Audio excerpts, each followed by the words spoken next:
ಗಮನಿಸ್ತಾ ಇದ್ದೀರಿ, ಈ ಕೇಸಿಗೆ ಸಂಬಂಧಿಸಿದಂತೆ ಒಂದೊಂದೇ ವಿಚಾರಗಳು ತೆರೆದುಕೊಳ್ತಾ ಹೋಗ್ತಾ ಇದೆ.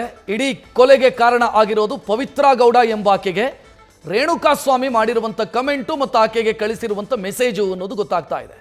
ಸೊ ಅಲ್ಲಿಗೆ ಒಂದು ಮೆಸೇಜು ಅಥವಾ ಒಂದು ಕಮೆಂಟ್ನ ಕಾರಣಕ್ಕಾಗಿ ಈ ರೀತಿ ಅಮಾನವೀಯವಾಗಿ ವರ್ತಿಸಿದ್ದಾರೆ ಅಂತಂದರೆ ಇವರ ಮನಸ್ಥಿತಿ ಯಾವ ರೀತಿಯದ್ದು ಅನ್ನೋದರ ಬಗ್ಗೆ ಪ್ರಶ್ನೆ ಮೂಡುತ್ತೆ. ಈಗ ಪವಿತ್ರ ಗೌಡ ಅವರಿಗೆ ಯಾರೋ ಕಮೆಂಟ್ ಹಾಕಿದ್ರು, ಇನ್ಯಾರೋ ಮೆಸೇಜ್ ಹಾಕಿದ್ರು, ತಪ್ಪು. ಒಬ್ಬ ಅಪರಿಚಿತ ಮಹಿಳೆಗೆ ಮೆಸೇಜ್ ಮಾಡೋದು ಅಥವಾ ಕಮೆಂಟ್ ಹಾಕೋದು ತಪ್ಪು. ಆ ತಪ್ಪಿಗೆ ಕೊಲೆ ಮಾಡೋದು ಪರಿಹಾರನ? ಸೊ ಇವರೆಲ್ಲ ನಾವು ಕಾನೂನಿಗಿಂತ ಮೇಲ್ನವರು ಅಂತ ಅನ್ಕೊಂಡಿದ್ದಾರೆ, ಗೊತ್ತಾಗ್ತಾ ಇಲ್ಲ.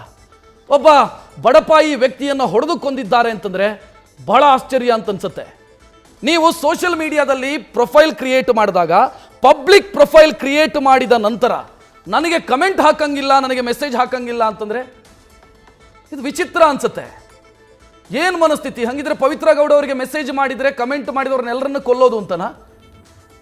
ಯಾವ ದರಿದ್ರ ಮನಸ್ಥಿತಿಯವರು ಅಂತ ಪ್ರಶ್ನೆ ಮೂಡ್ತಾ ಇದೆ ಇಲ್ಲಿ.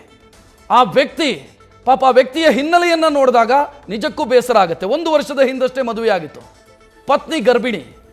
ಆತನನ್ನು ಚಿತ್ರದುರ್ಗದಿಂದ ಕಿಡ್ನ್ಯಾಪ್ ಮಾಡ್ಕೊಂಡು ಬರ್ತಾರೆ, ಇಲ್ಲೆಲ್ಲೋ ರಾಜರಾಜೇಶ್ವರಿ ನಗರದ ಶೆಡ್ಡಲ್ಲಿಟ್ಟು ಇಡೀ ದಿನ ಚಿತ್ರಹಿಂಸೆ ಕೊಡ್ತಾರೆ.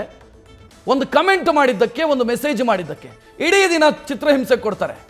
ರೇಣುಕಾಸ್ವಾಮಿ ಮಾಡಿರುವಂಥ ಮೆಸೇಜು, ಕಮೆಂಟು ಸರಿಯೋ ತಪ್ಪೋ ಅದು ಆನಂತರದ ವಿಚಾರ. ಅದಕ್ಕೆ ಕೊಲೆ ಮಾಡೋದು ಪರಿಹಾರನ ಅಥವಾ ಕೊಲೆ ಮಾಡೋದು ಶಿಕ್ಷೆನಾ?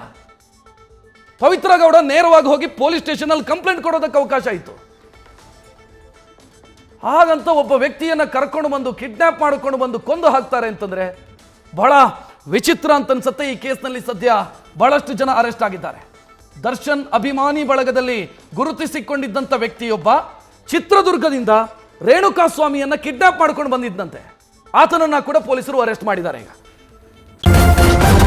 ನ್ಯೂಸ್ ಫಸ್ಟ್, ನಿರ್ಭೀತಿಯಿಂದ ನಿಮ್ಮ ಪರವಾಗಿ.